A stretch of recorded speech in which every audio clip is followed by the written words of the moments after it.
안녕하세요. 지난번 강의 잘 들었나요? 어제 선생님이 첫 강을 위해서 온라인 수업을 위해서 동영상을 처음 찍어보고 제가 수업하는 영상을 제가 봤는데 민망해서 못 보겠더라고요. 왜냐면 오징어 한 마리가 사람 말을 하고 있는데 제가 이렇게 못생겼는지 처음 알았습니다. 자, 어쨌든 그 오징어의 두 번째 동아시아사 수업을 시작하도록 하겠습니다. 우리 지난번에 뭘 배웠죠? 네, 동아시아의 지형, 기후에 따른 생활을 공부해 왔죠. 자, 오늘은 동아시아의 선사 문화에 대해서 한번 알아보도록 하겠습니다. 자, 선사 문화, 선사 어디서 들어봤죠? 맞아요, 여러분들 한국사 공부할 때, 여러분들 1학년 시절 때 저에게 선사 시대부터 공부했던 거 혹시 기억나나요? 이 선사와 비교되는 이 용어가, 그렇죠, 역사라는 용어가 있었죠. 선사와 역사. 선사와 역사의 공통되는 글자가 뭐예요? 그렇죠, 선사의 사자, 역사의 사자. 이 사자가 공통되는 글자이죠. 이 사가 의미하는 바가 기록하다, 문자라는 뜻이에요. 그러면 선사의 선과 역사의 역자는 무슨 뜻이냐? 선사의 선자는 먼저 선자, 영어로 말하면 before. 그 다음에 역사의 역자는 지낼 역자, 영어로 따진다면 after. 그렇기 때문에 선사는 기록이 있기 이전의 시대, 역사는 기록이 있고 난 이후의 시대를 말하는 거예요. 그렇다면 우리가 과거의 사람들이 어떻게 살았는지 유추해보기 위해서는 과거의 사람들이 남겨놓은 기록이 있을 거 아니에요. 그 기록들을 보고 기록들을 토대로 과거의 사람들은 이렇게 살았구나 유추해 볼 수 있을 텐데, 이 기록이 없던 바로 오늘 배울 선사시대는 과거의 사람들이 대체 어떻게 살았는지 어떻게 유추하냐 이거예요. 기록과 문자가 없는데 바로 그들이 사용했던 물건, 그들이 사용했던 흔적들을 통해서 그들의 삶을 유추해 볼 수 있는 거예요. 그들이 사용했던 물건은 유물이라고 하고 그들이 사용했던 흔적은 유적이라고 하는 거예요. 이 유물과 유적을 통해 가지고 선사시대 동아시아 사람들은 어떻게 살았고 또 어떤 차이점이 있는지 바로 오늘 공부해 보도록 하겠습니다. 자, 그러면 선사시대의 특징에 대해서 이미 1학년 때 공부한 것이지만 간략히 한번 정리를 다시 해보도록 하겠습니다.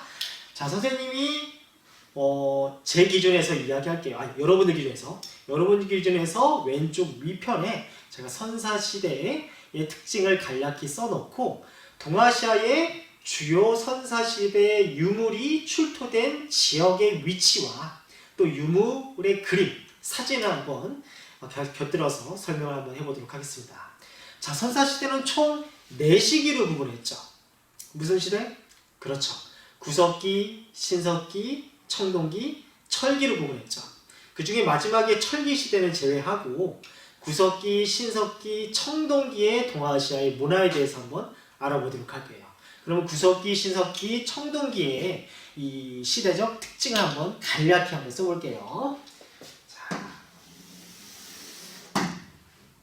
구석기, 신석기.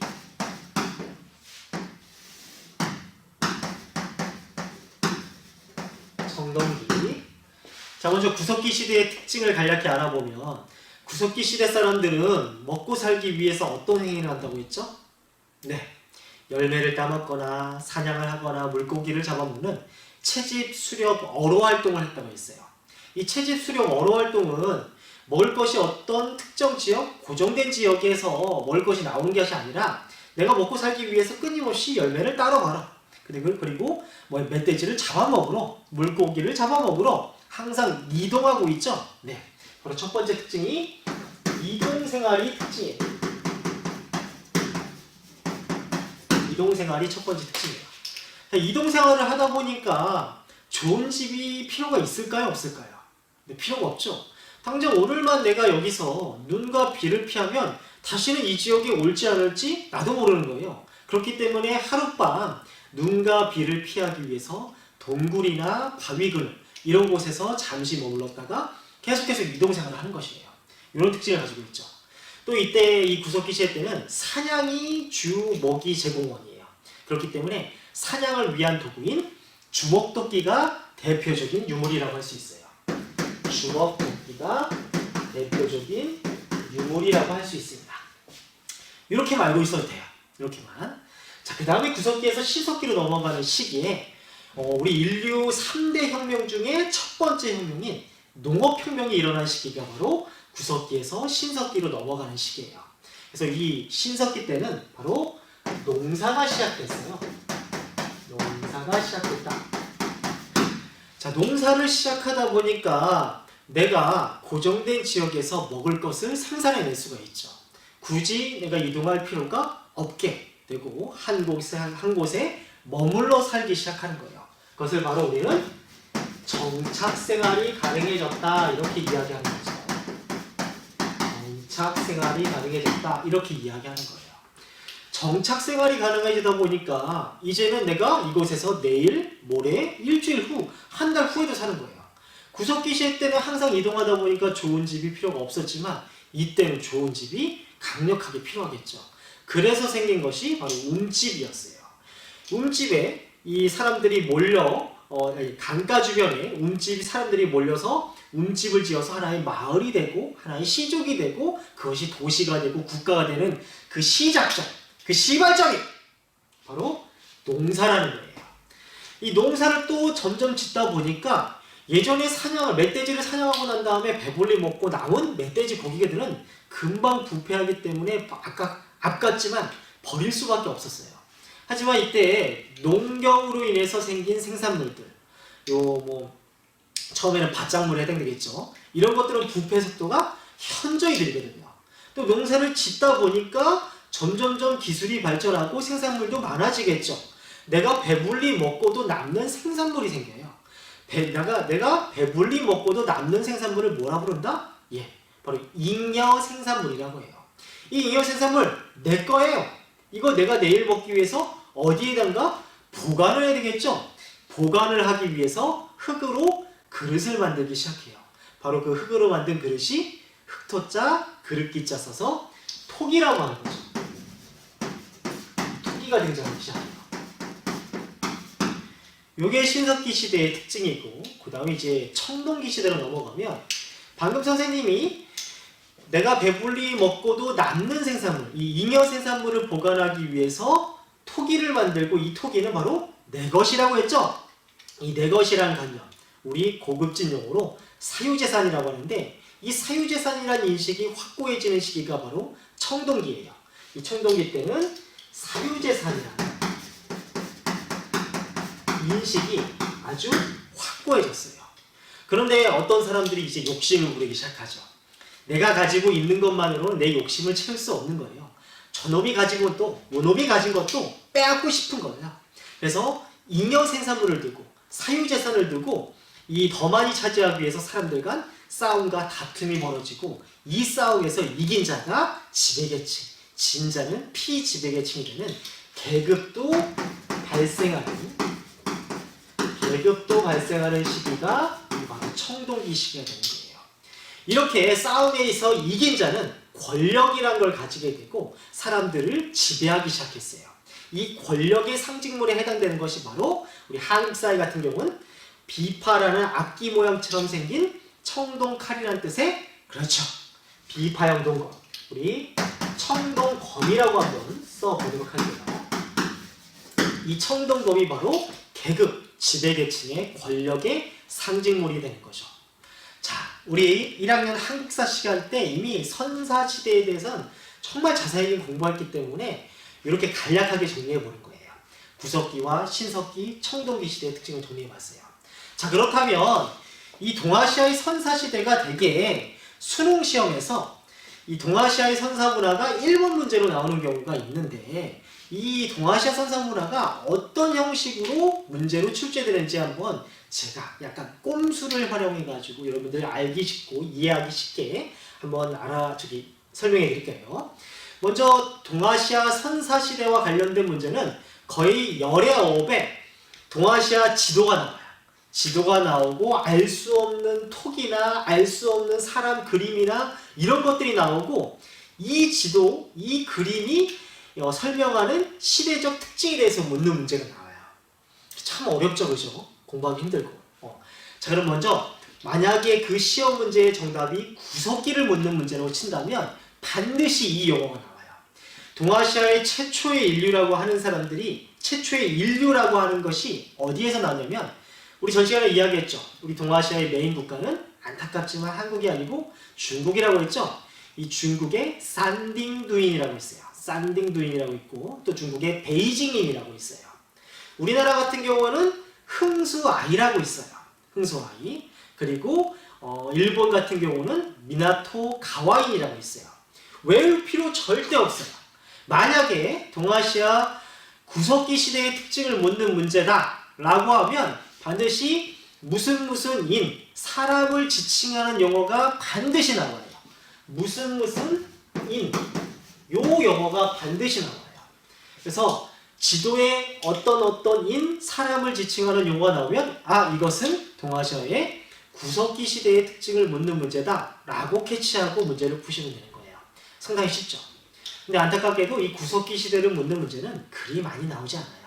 시험 문제, 동아시아 선사 문화가 만약에 시험 문제로 출제된다면 가장 먼저 정답이 되는 부분은 이 신석기 시대 부분이에요. 중국이나 일본이나 한국에서 출토된 유물, 바로 이 토기의 모양이 조금씩 다르겠죠? 이 한국, 중국, 일본에서 출토되는 이 토기의 사진, 그림을 비교할 줄 알아야 돼요. 아마 이 토기와 그림을 처음 보는 학생들은 이해하지 못하고 외우지 못한 상태에서 처음 볼 때는 답답해요. 벌써부터 공부하기 싫고. 하지만 이 동아시아사 첫 번째 1번 문제를 맞추기 위해서는 이 그림, 유물의 사진들을 외우는 것이 필수적이에요. 자, 그래서 이 신석기 시대를 묻는 문제가 정답이 된다면 이 토기, 한국, 중국, 일본의 신석기 시대 유물의 사진과 그림을 반드시 비교할 줄 알아야 돼요.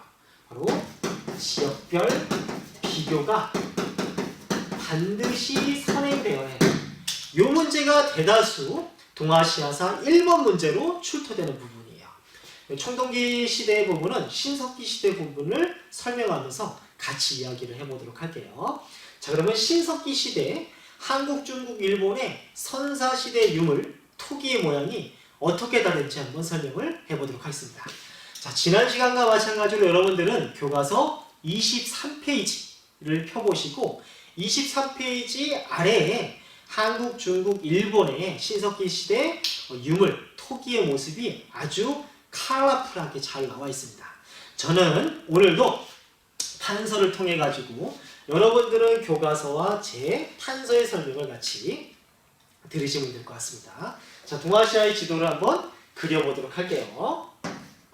이렇게 한국이 있고 중국. 자, 우리 지난 시간에 공부했던 중국의 유명한 강들 한번 기억하고 있나요? 중국 문명의 발상지가 되는 강이 무슨 강이었죠? 누런강? 그렇죠. 황허강이었죠. 황허강이 이렇게 흐르고 그리고 양자강이라고도 불렀던 창장강이 아래쪽에 흘렀죠. 그리고 이 황허강, 양쯔강, 창장강에 비하면 좀 길이가 그리 길지 않지만 우리 역사와 밀접하게 관련있는 랴오허강이 이렇게 흐르고 있다고 했어요. 랴오허강. 자, 그리고 그러면 또 하나 더 물어보면 우리 황허강 일대를 뭐라 불렀죠? 네, 맞아요. 화북이라 불렀죠. 창장강 이남 지역을 강남이라 불렀죠. 네, 이 정도가 우리 지난 시간에 공부했던 내용이에요. 자, 다시 오늘 동아시아의 선사시대 유물의 비교에 대해서 알아보는 설명을 이제 본격적으로 해보도록 할게요. 자, 여기 지도에서 제가 빠뜨린 부분이 있는데 바로 한국 옆에 있는 일본을 제가 얘기 안 했죠. 일본을 이렇게 뭉뚱그려서 그냥 제가 표현해 볼게요. 자, 먼저 오른쪽부터 왼쪽으로 각 지역에 어떤 유물이 그 시대를 대표하는 유물인지 한번 알아보도록 할게요. 교과서를 반드시 병행하면서 보면서 설명을 드려야 돼요. 자, 여러분들 교과서 23페이지 한번 보세요. 일본 지역에는 어떤 유물이 그려져 있죠? 네, 아주 복잡한 줄무늬가 있는 토기가 그려져 있죠. 요 토기를 가진 문화를 무슨 문화라고 하냐면 조먼 문화라고 해요. 조먼 문화. 조먼 문화라고 해요. 거의 카메라 끝까지 왔네요. 제가 요 카메라 범위 밖으로 벗어나면 제 수업이 아무 소용이 없어지니까 저도 유의하면서 수업을 할게요. 조먼 문화라고 하는데 조먼은 일본어 발음이에요. 이 조먼을 우리말 한자 그대로 읽으면 뭐라고 하냐면 승문이에요. 승문을 일본어로 읽으면 조먼이에요. 자, 그럼 승문은 뭐냐면 승자가 새끼줄 승, 문자는 문이문. 우리말로 풀이하면 조먼이라는 뜻은 새끼줄 문이라는 거예요. 새끼줄. 자, 그러면 교과서 23페이지 조먼 문화를 대표하는 그 토기의 모양을 한번 봐봐요. 새끼줄 모양처럼 생겼지.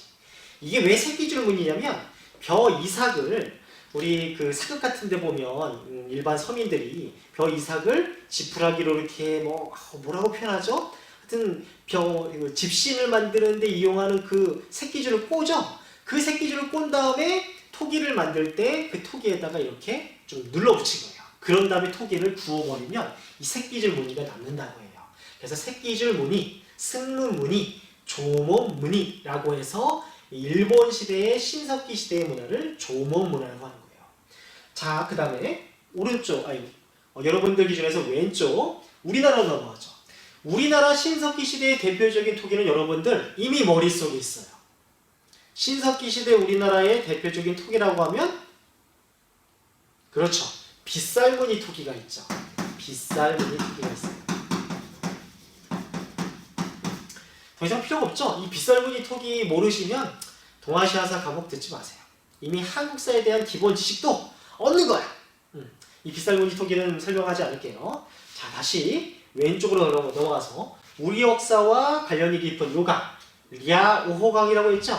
이 랴오호강에 만들어진 신석기 문화를 뭐라고 그러냐면 홍산문화라고 해요. 홍산문화. 이 홍산문화에는 어떤 유물이 이제 출토가 되었냐면 옥으로 만든 유물이 많이 출토가 되어 있다고 해요. 자, 요 유물도 한번 여러분들이 눈으로 확인해 봐야 되겠죠. 교과서 24페이지. 한장 넘겨보세요. 교과서 24페이지 아래쪽에 보면 24페이지 아래쪽에 보면 두 가지 유물이 보일 거예요.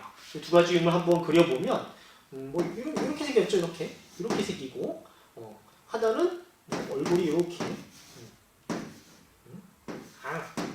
이렇게 생긴 무슨 가면 탈이 있죠, 그죠? 자, 이렇게 생긴 이 두 유물이 전부 다 옥으로 만들었다는 거예요. 요 첫 번째 유물은 저도 이 그림 유물을 보면서 이게 과연 그런 모양인가 하는 거 의구심이 들지만 머리 모양은 돼지처럼 생기고 그 몸통은 용처럼 생겼다고 해요. 그래서 뭐 그런 토기라고 하고 그리고 두 번째 이 탈은 남자일까요, 여자일까요? 이게 여자라고 해요. 그리고 이 얼굴 토기의 얼굴 유물에 가장 눈여겨봐야 될 게 뭐냐면 눈을 보시면 이 눈알이 옥으로 표현됐다고, 옥으로 만들어졌다고 해요. 그래서 이 홍산 문화의 특징은 옥으로 만든 유물들이 많이 등장을 했다는 거. 이 정도만 알고 있으면 돼요. 자, 그 다음에 중국 문명의 발상지에는 어떤 신석기 문화가 있었는지 알아볼게요. 먼저 황하강 중류 지역에 양사오 문화라고 있어요. 양사오 문화. 그 다음에 황하강 하류 지역에 이름이 좀 어려워요. 다원커우 문화라고 있어요. 이 양사오 문화와 다원커우 문화가 합쳐져서 만들어진 문화가 룽산 문화라고 있어요. 룽산 문화. 자, 여기서부터 막 한숨이 나오죠, 그죠? 양사오, 다원커우, 룽산. 한숨 쉴 필요 없어요. 요 문화가 황하강을 대표하는 신석기 문화인데 이 양사문에는 그 그림에서 보는 토기가 채도토기라고 하고 다원커는 홍도토기라고 하고 룽산 문화에서 나온 토기는 흑도토기라고 해요. 채도, 홍도, 흑도. 채도는 여러 가지 색깔이 있는 도자가 도자기 도자예요. 질그릇 도자. 여러 가지 색깔이 있는 도자기란 뜻이고 그 다음에 다원커의 홍도 문화는 붉은색을 띠는 이 질그릇이라는 뜻. 룽산 문화는 새까만 색의 질그릇이라는 거예요. 그러니까 약간 좀 둥그런 그릇이 나왔다 라고 하면 무조건 황하강 지역에 있는 유물이라고 생각해도 정말 모방합니다. 그럼 둥그런 것도 있었는데 바로 있어요? 빗살무늬. 이건 좀 깊숙하잖아, 그치? 이건 깊숙하니까 이 양사의 황하강 지역에 있는 토기는 약간 둥그런 널쩍한 볼과 같다. 우리 뭐 샐러드 먹는 그 볼과 같다고 생각하면 돼요. 자, 그 다음에 창장강 하류 지역에는 허무드 문화가 있는데 이 허무드 문화가 무슨 문화로 또 발전한다고 하냐면 량주 문화로 발전한다고요. 이게 또 무슨 소리야, 그치? 외우기도 참 힘들죠, 그죠? 근데 여기서 선생님이 외울 수 있는 좀 꼼수를 한번 이야기해 볼게요. 이거 뭐 개그 아닌 개그인데 허무드 문화가 량주 문화로 발전했다고 했죠? 요거 연계해서 외우기 정말 힘들어요. 힘들죠? 힘들면 어떻게 해요? 어른들은 술을 먹어요. 중국인들은 무슨 술 먹죠? 네, 맞아요. 고량주 먹죠? 왜 고량주 먹어? 허무하니까 고량주 먹는다. 허무하니까 고량주 먹는다. 재미없네. 재미 더럽게 없네. 자, 그럼 허무드 량주 문화에 대표하는 토기를 유심히 잘 살펴보면 거기 어떤 동물이 그려져 있어요. 동물이 뭐가 그려져 있냐면 돼지가 그려져 있어요. 돼지와 더불어서 벼 이삭이 그려져 있어요. 여기 벼 이삭이 그려져 있는 이유가 있어요. 왜냐하면 여기가 바로 벼농사를 주로 하는 지역이고 좀 더 올라가면 한반도와 황하 지역은 밭농사를 주로 하는 지역이에요. 벼가 있는 지역이 어디밖에 없어요? 바로 창강과 이남 지역밖에 없죠. 그러니까 벼 이삭 무늬를 이 토기에다가 집어넣은 거예요. 자, 다시 일본의 신석기 문화는 조먼, 새끼줄 무늬의 조먼 문화. 우리나라는 넘어가고 리아오강의 옥으로 된 홍산 문화 토기들, 황하강의 널쩍한 볼 모양의 토기들, 그리고 벼 이삭이 그려져 있는 허무하니까 고량주 먹는 토기들. 이렇게 한번 알아봤어요. 다시 23페이지로 넘어가서 여러분들 유물 그림들이 많이 나와 있죠. 나름 선생님이 이 안에서 꼼수라고 해가지고 좀 쉽게 설명한다고 했지만 이 부분 공부에는 왕도가 없어요. 무조건 눈으로 많이 보고 익혀야만 동아시아사 1번 문제를 맞힐 수가 있어요. 하지만 한 번 외워두면 이건 정말 쉬운 문제가 될 수밖에 없어요. 그러니까 우리 초반에 공부하는 부분이니까 이 유물사진은 좀 눈에 많이 좀 익혀놔야 돼요. 자, 이게 신석기 시대의 동아시아에 대표되는 유물이에요. 자, 그럼 우리 청동기 시대를 또 공부해봐야 되겠죠, 그죠? 자, 청동기 시대 일본의 대표적인 청동기 문화를 한번 공부해 볼 텐데, 일본은 청동기 문화는 선생님이 요 노란색으로 표시해 볼게요.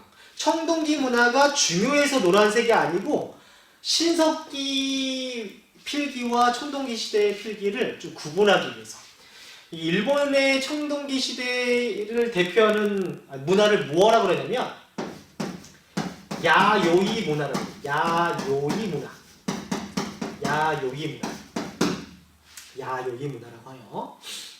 일본의 나라현이라고 하는 그 지역의 근처에서 생긴 문화라고 하는데 이 야요이 문화에 대해서 알아보기 전에 반드시 알아야 될 게 뭐냐면 과연 이 일본의 청동기 문화는 일본 열도에서 자생적으로 발전했냐? 제가 안 나오고 있었네요.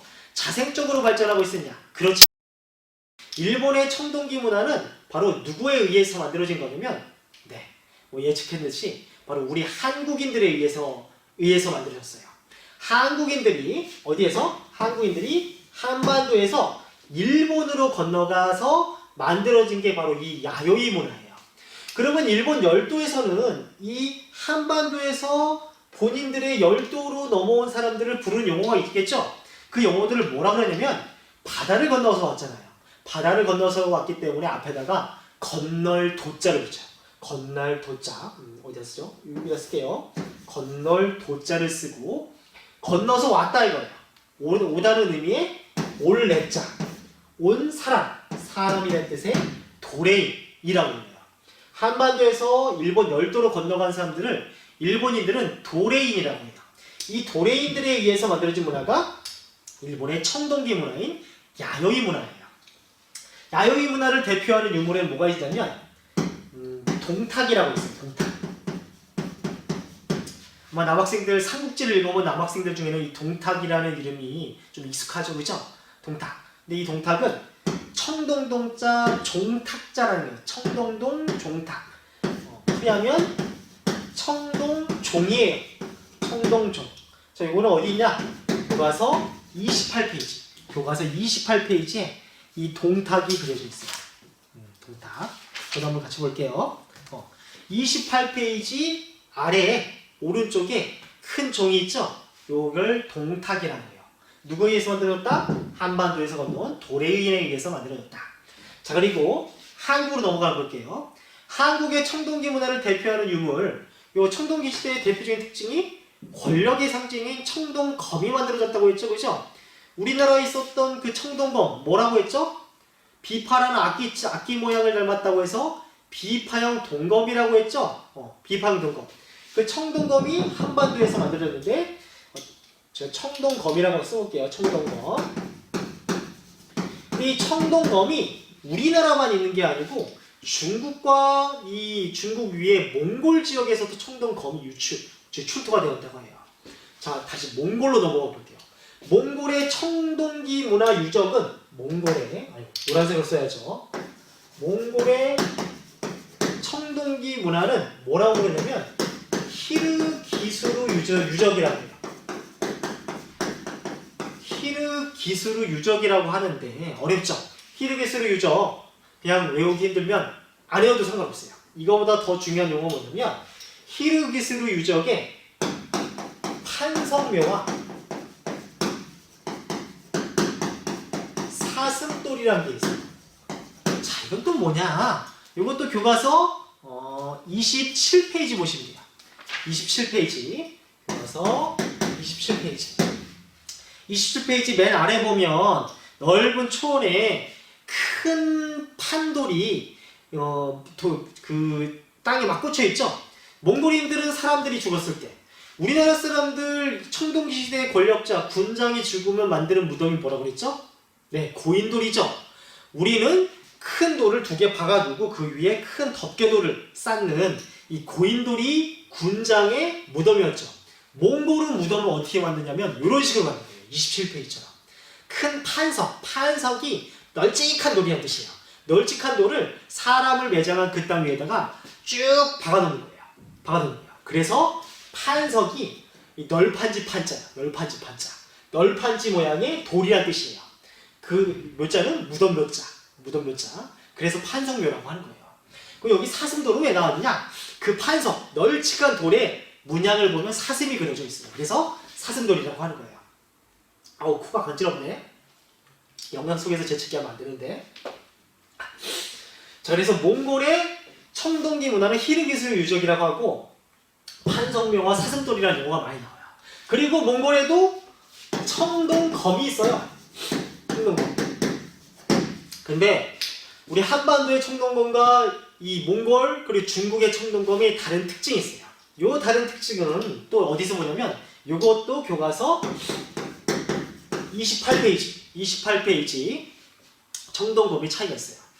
우리나라 청동검은 잘 보면 칼 날만 있고 뭐가 없죠? 맞아요. 손잡이가 없어요. 이게 왜 없을까요? 이게 빠져버렸기 때문이야. 우리나라의 한반도의 청동검의 특징은 칼날과 손잡이를 서로 분리, 그 다음에 합체시킬 수 있는 손잡이와 칼날이 분리형이에요. 일체형이 아니고. 그런데 몽골과 중국식의 청동검은 이게 합체가 돼요. 합체라고 하면 안 되지. 일체형이야. 하나야. 분리가 안 돼. 그런 특징이 있어요. 이것도 약간 좀 TMI예요. 외우기 힘들면 안 외우셔도 상관없어요. 자, 그러면 이제 중국의 이 청동기 문화로 가보면 중국의 청동기 문화는 이 선사시대에서 중국의 청동기 문화를 묻는 문제는 거의 없어요. 왜냐하면 우리의 청동기 문화라고 하면 이제 고조선 시대로 넘어가는데 우리 고조선과 관련된 기록이 거의 있나요? 우린 거의 없어요. 거의 고조선이 전설 아닌 반전설적인 왕조죠. 기록이 없기 때문에.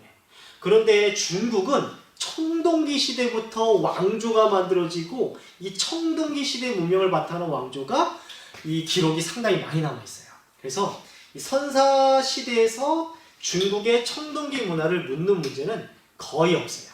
거의 없지만 그래도 하나 필기해보고 가면 황하강 유역을 중심으로 만들어진 얼리토우 유적이라고 있어요. 얼리토우 유적이라고 있어요. 얼리토우 유적이 이 중국의 이 청동기 문화를 대표하는 유적이에요. 자, 오늘 동아시아의 선사 문화에 대해서 정리해 보았습니다. 제가 다시 간략히 정리해 볼게요. 자, 선사 시대의 특징에 대해서 먼저 간략히 알아봤죠. 이동 생활을 하는 구석기, 농사 시작으로 인해서 정착 생활이 가능하고 정착 생활로 인해 가지고 잉여 생산물을 보관하기 위해서 토기를 만들었고, 그 다음에 사유재산과 계급이 발생한 청동기, 또 싸움이 벌어지다 보니까 지배계층의 권력의 상징물인 청동검이 등장했다는 것이 구석기, 신석기, 청동기의 시대별 특징이에요. 자, 그렇다면 이 중에서 시험 문제 가장 많이 나오는 부분이 어디다? 신석기 시대예요. 신석기 시대에 한국, 중국, 일본의 대표되는 유물 사진을 구분하는 문제가 대개 동아시아사 수능 문제 1번의 문제로 출제가 되는 경우가 상당히 많습니다. 여러분들 교과서 23페이지와 병행해서 뭐라고 했죠? 일본의 신석기 시대 대표적인 문화는 조몬 문화다. 왜 조몬이냐? 새끼줄 무늬를 일본어로 조몬이라고 한다. 그리고 우리나라는 빗살무늬 토기. 랴오강에는 옥으로 만든 토기, 옥으로 만든 유물이 많이 출토된 홍산 문화. 황하강에는 양상호, 다오, 거우, 룽산이라는 아주 복잡한 용어가 있지만 넓은 볼로 된 토끼가 보인다 라고 하면 황하강 문화라고 생각하면 돼요. 그 다음에 벼농사가 주를 이루었던 창장강 하류 지역의 허무드 문화. 허무드 문화는 뭘로 발전했다? 네, 량주 문화로 발전했다는 거. 그리고 그 토기를 보면 벼 이삭과 돼지 그림 문양이 들어갔다는 거.